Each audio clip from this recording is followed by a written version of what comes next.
Imagine I'm walking, and imagine I'm walking along in this kind of, like I'm in the army.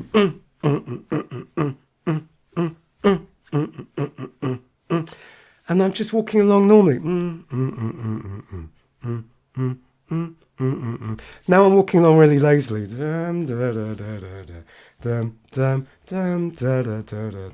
I'm excited.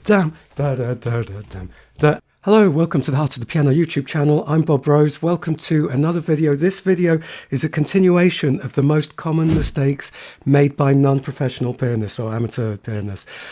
This is a continuation of the one on rhythm. Really, rhythm is every pianist's weakest point, pretty much. Mostly because we play alone. We don't get to play with so many other musicians. So what I'm going to talk about today is timing, the timing of how we keep to a beat. So as you may remember from that last video, and I will leave a link in the description below to that last one on rhythm. If you remember, I'm not a big fan of metronomes, but there are the occasional times where I recommend to my students that they use metronomes. Now, basically, I've got one student at the moment who I'm encouraging that he needs to use a metronome. Why do we need to use metronomes? There's really like two main reasons. Well, I actually held up four fingers, but there's two main reasons. One is when we're going to be playing in time with something that has a very solid beat, like a drummer or a drum machine. I'm not going to talk about that in this particular video. Another time why we might want to use a metronome, and in my opinion, most teachers overuse this as a reason. But why do people a lot of the time have poor rhythm, as well as the fact that as pianists we don't play with other musicians a lot? The number one reason I think that people play with really bad rhythm is because the mind is juggling a million different things when we play the piano. Maybe not a million, but we're juggling a lot of different things. So to most people, when they sit down and they try and play a piece of music, they think to themselves, I have to play the correct notes. Okay, I have to play with these notes. And by the time they're obsessed, by the time they've sort of got all the correct notes, the rhythm is really like the last thing that gets taken care of. So to go back to a piece of music that I've been looking at in a few of my recent videos, I just keep using it just because it just happens to have been there. It was just on the shelf, in the first video. This is the Minuet from Trinity Grade 1, the current Grade 1, by Elisabetta de Gambarini. And so, this piece, which a lot of you will recognize if you've been watching my recent videos. Let's take this. A lot of people will go, right, I have to play this note. Now I've got to play this note, and then this note, and then this note, and then this. So they get caught in this very narrow focus, sort of one by one, thinking about this note, all the things their teacher told them, maybe even how they hold their hands, the posture, the whether it's loud or quiet, the tone. And by the time people have thought about all of this, the rhythm is going to be one of the last things that they're doing. So if you then, in the very last video in this series on most common mistakes made by non-professional pianists, I was talking about the importance of being able to count out loud as we play. So by the time that people have got all the correct notes and they're thinking it's this note, this note, this note, if you ask them to go 1, 2, 3, 1, 2, 3, 1, 2, 3, 1, their brain is just completely overloaded. But this is why we practice. We practice during the week. If we have lessons, we practice so that we can figure out how to get all this stuff in our bodies and how to be able to make it feel easy. Now, I'm not going to go into that in this particular video. Look at recent videos on chaining, things like that for hints on how to get all of this into our bones so that we can go 1, 2, 3, 1, 2.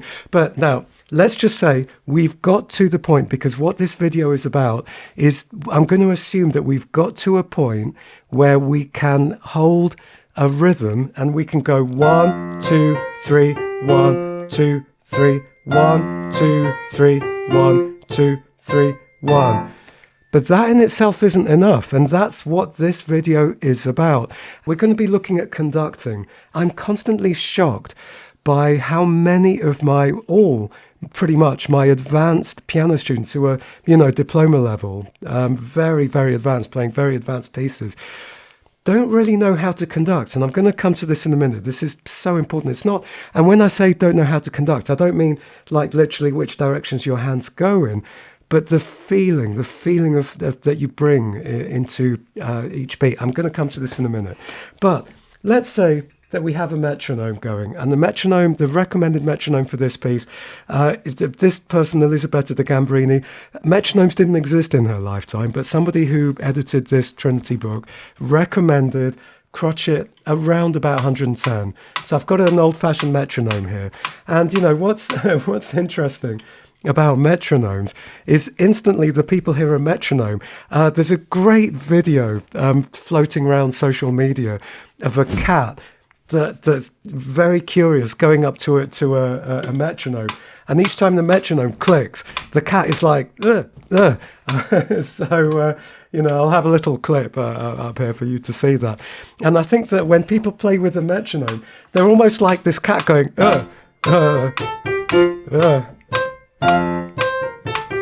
like it's this thing that's going to whack your hand with a ruler every single time, you know. I don't know if any of you ever had teachers who used to. I think I do remember one of my first teachers when I was very, very young, I think would whack my hand with a ruler if you played notes wrong. That is such bad teaching. But anyway, so, you know, I can just imagine like there's the feeling of tension of like, I've got to get it correct. I've got to be...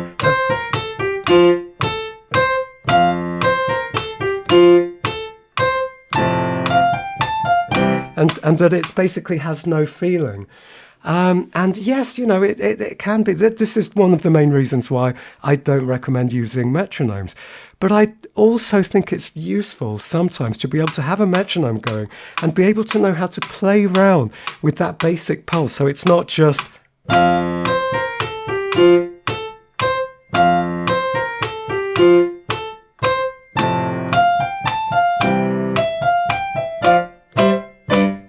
but to be able to go...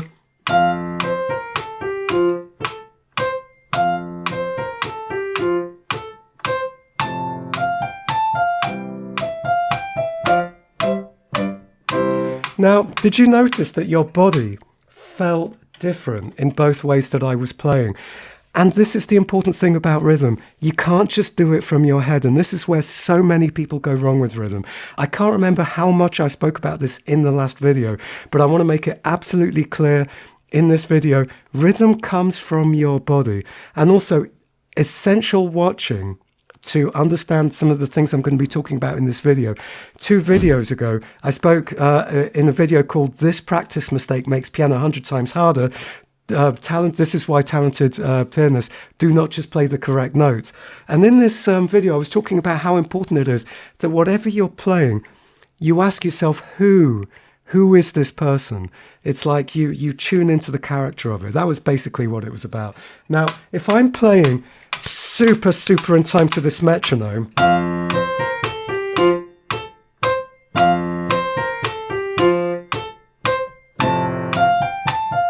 and I ask myself, well, who is that? Who that is like a clockwork toy soldier, or someone.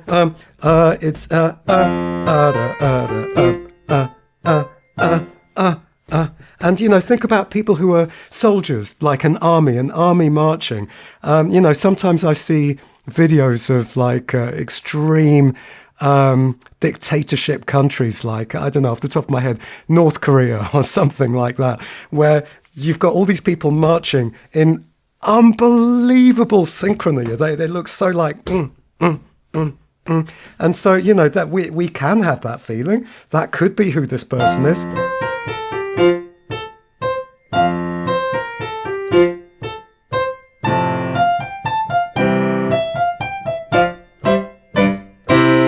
That is someone marching in a very, like they're in the army, they're very disciplined and all that kind of thing. But I don't think that's what this piece of music is actually about. And just because we have a metronome going doesn't mean that we have to feel it in that kind of way. Now, this is where I want to come into talking about conducting. If I conduct, and I want to conduct in this kind of very, where I'd go,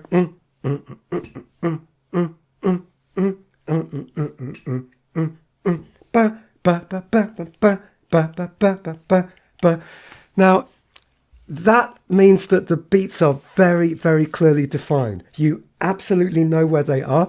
And if you watch me conducting in this kind of way, you'll have a certain feeling in your body that you get from that. There's, if you imagine, let's say I'm going to conduct a completely different piece of music in my mind. You're not going to know what it is, but you're going to have an idea of what kind of energy it has. Conversely, I can take this same minuet, and I can conduct it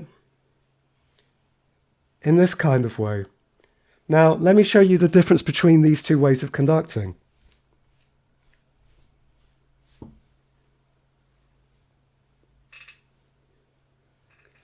They're exactly the same speed, but they have completely different feels.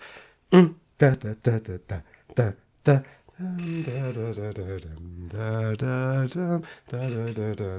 you probably noticed in this one, it's not entirely clear exactly where the beat is, because I'm making more flowery movements with my hand. They're rounded, so it's sort of somewhere here, somewhere here, somewhere there.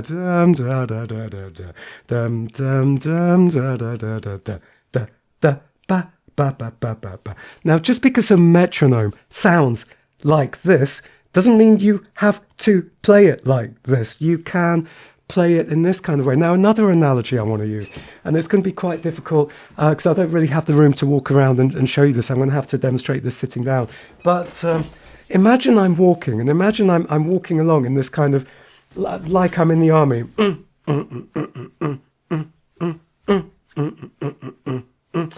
And I'm just walking along normally. Now I'm walking along really lazily.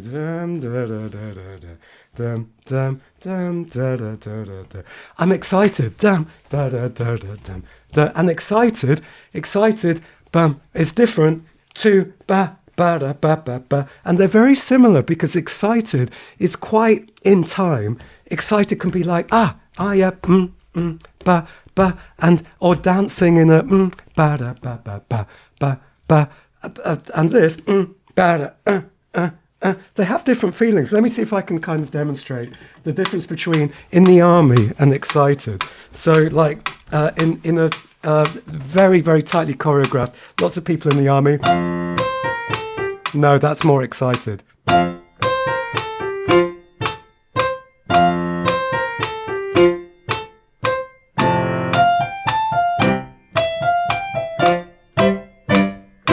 Okay, now I'm going to go for excited. So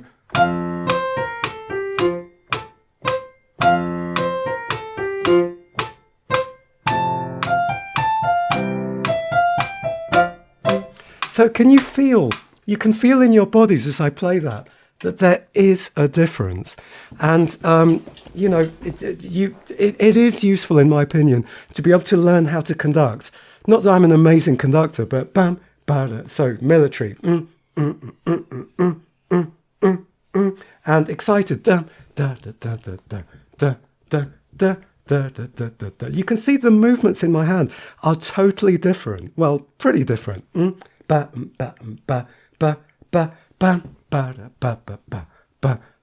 And these are skills that we need to have when we're playing the piano. Even if we're not physically conducting, we can't because our hands are busy doing other things. But we need to be able to play the difference between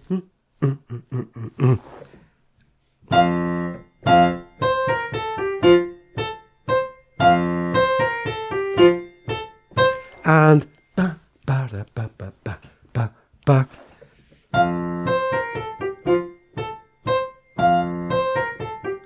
we need to be able to have a feeling of what these different kinds of energies, even if we're playing at the same tempo. I can't think of a word that really accurately describes like one word that describes what I'm trying to describe at the moment. The feeling of a pulse is really the closest I can get to terminology for this. But I think we need a word in the English language for this. And if you can think of one, let me know in the comments below. That would be really handy. So Let me go to a different piece. And just before I pressed record on the video, I basically just chose a piece at random from the current Trinity Grade 5. I just opened it at random and found this Malaga piece by Marcos Fernandez, which I thought was a really, really interesting piece to illustrate how in one piece of music we go from this sort of very different feelings in the how we interpret the pulse. So at the beginning we've got this very flamenco-y kind of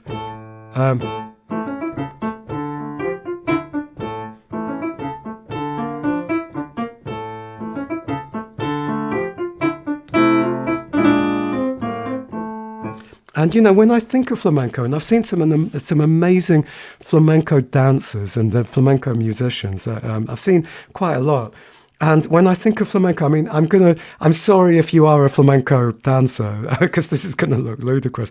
But you know, when I think of flamenco dancing, it's all sudden dum, dum, dum, dum, and all flamenco, all like proper flamenco, has got all this clapping. But you know, again, if you're a flamenco musician, I'm sorry if I'm massacring it. There's a whole intricate, very established system of exactly how you do these claps in flamenco music that I don't really know much about. But and you know, I'm not a dancer, but you get the idea. And I'm going to put the metronome on. Here it says Allegro crotchet 160. I tried it 160. That's super fast. So I'm going to take it down to 120 just to illustrate to you some of these things in a more achievable way for a lot of you. So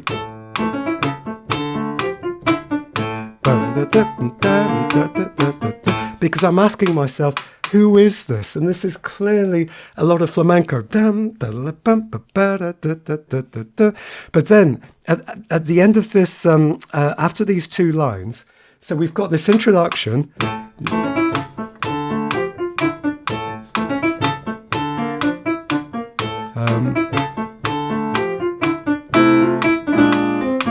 And then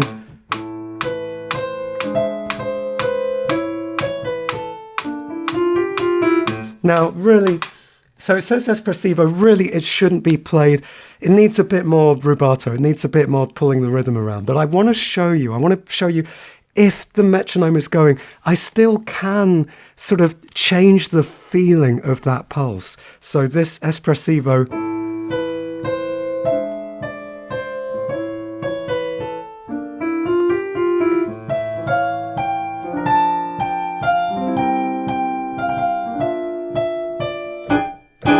is more or less how this goes. Now, I can really, like I said, I want to pull the rhythm around. But if I am playing with the metronome, I can be.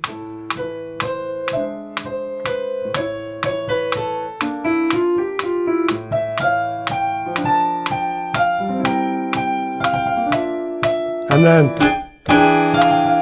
then I snap back into quite strict time that you can hear there. So you know, there's a difference between strict time.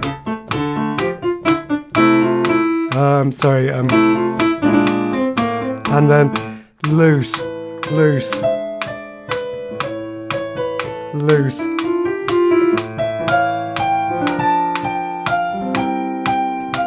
And then strict. Somewhere in the middle, getting looser, loose, floating. Now, could you feel there that your body might have gone from feeling like ba, that it really then just started to float? You feel that like, and there is still a beat, there's still a pulse, but it feels much looser, much more flowy, that if you had to put it into a body movement, it would be flowy rather than So let me just show you that again. Strict, gradually less strict, and then floaty,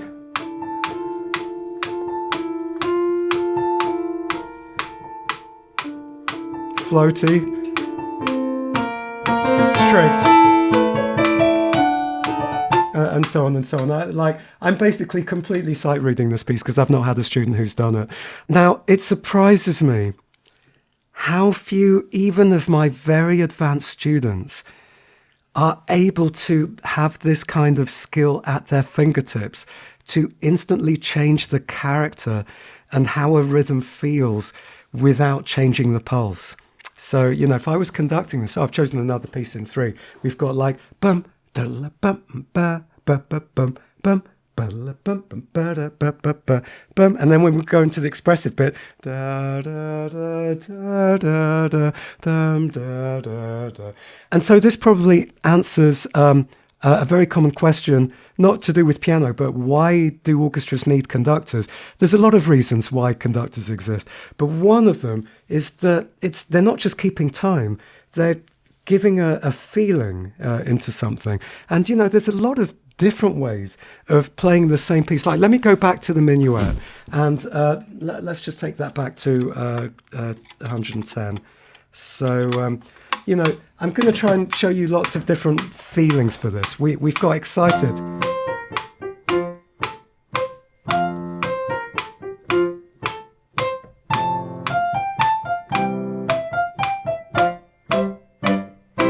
But what about really an over hot day, a really muggy, you're too hot, you're happy, but you're exhausted and everything's just, but you know, you're content, you're happy, the sun's shining, but it's really hot. So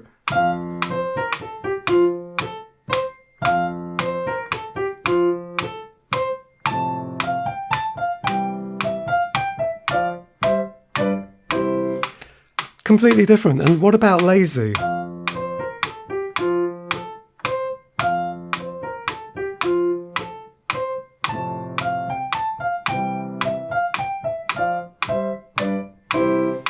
Now, in all of those, I am in time. I'm absolutely in time.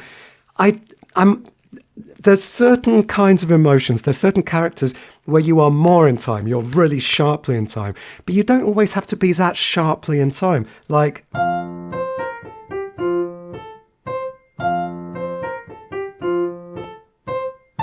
now, it might not suit this particular piece, but there are absolutely times when you want to consciously choose that kind of thing. And what might help you is to deliberately be able to play around with all of these to give you a stronger sense of rhythm. Because it's not enough just to know that you've got 1, 2, 3, 1, 2, 3, 1, go. That's correct. Job done. I can stop practicing. I've mastered it. No, there's an infinite variations of subtleties and nuance.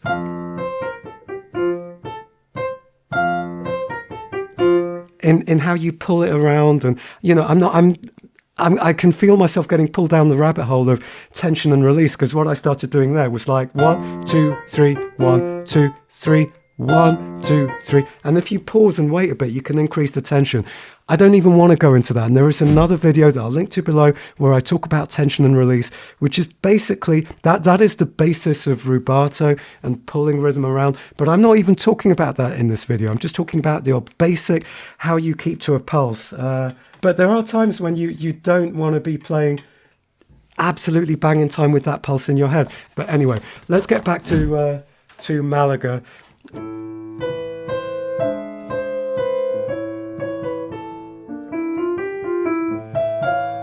And I'm trying to do my best to keep strictly in time there, because if we were using tension and release, I could pull it around.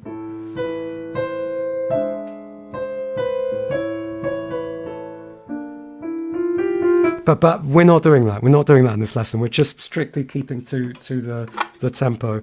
So yeah, if we play this bit, and what I'm going to do now, I'm going to play that really super strictly in time, having gone from the bit just before, which is also really in time. And I'm just going to show you that just doesn't really work. So from bar 5 to 3.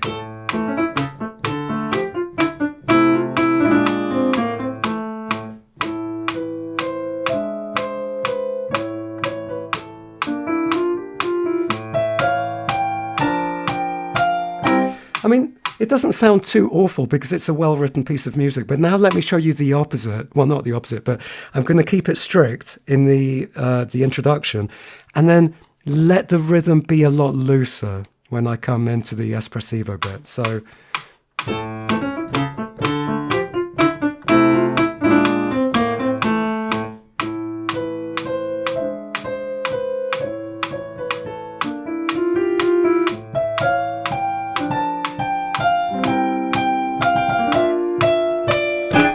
Time. So can you hear just how useful that is? And that if I were conducting this, it would be bum ba la ba ba ba ba ba ba ba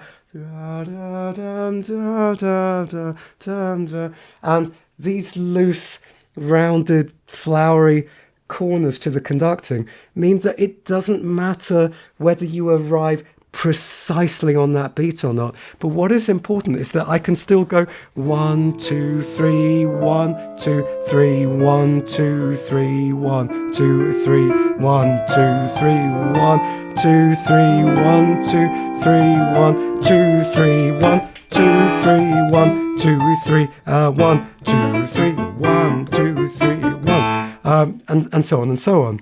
So it's very, very difficult in one YouTube video to give very strong recommendations of, and this is now what you have to do when you practice, because really this is a skill that would take me a while to teach to a student, because, you know, a lot of stuff to do with music technique and to do with learning, the stuff that is independent of time, independent of the flow of time,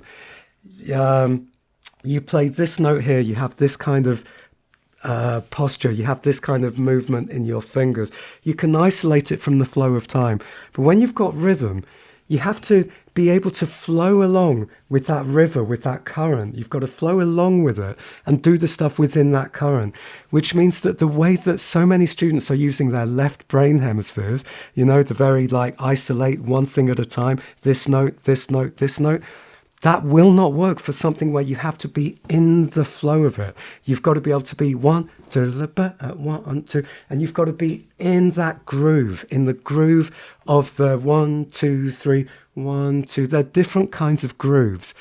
And this is something which is very difficult to explain in very sort of analytical, intellectual ways. It's grooves are things that we have to feel with the body. But, you know, what I would say, there's several things that, you know, action plans that we can do. One is just to reflect on it. It's just to think about it, because I'll bet that most of you who are watching this on YouTube, I'll bet most of you haven't even really considered this. And I think most of my students don't really consider this a lot. This kind of, it's not enough just to play it in time, but what are the nuances of the groove that you have within that time, you know? Can you conduct? And here's another thing I would say, go and watch some orchestras, either live or go watch them on YouTube. There's so many stuff that you can watch on YouTube with incredible conductors, and maybe even see if you can conduct along with the conductors and get an idea of what it feels like to conduct. If they're conducting something that's very angry and, you know, full of a lot of aggression, notice how their actions reflect that. And there's something that's very peaceful, notice how that's reflected in the way that they move, because these are things that we want to feel as we play the piano. You know, it's not just intellectual and in our heads. They are physical sensations. Maybe even learn to conduct like just very, very quickly. 1, 2, 1, 2, down, up. 3 is down to the side, up, down to the side, up, down to the side, up.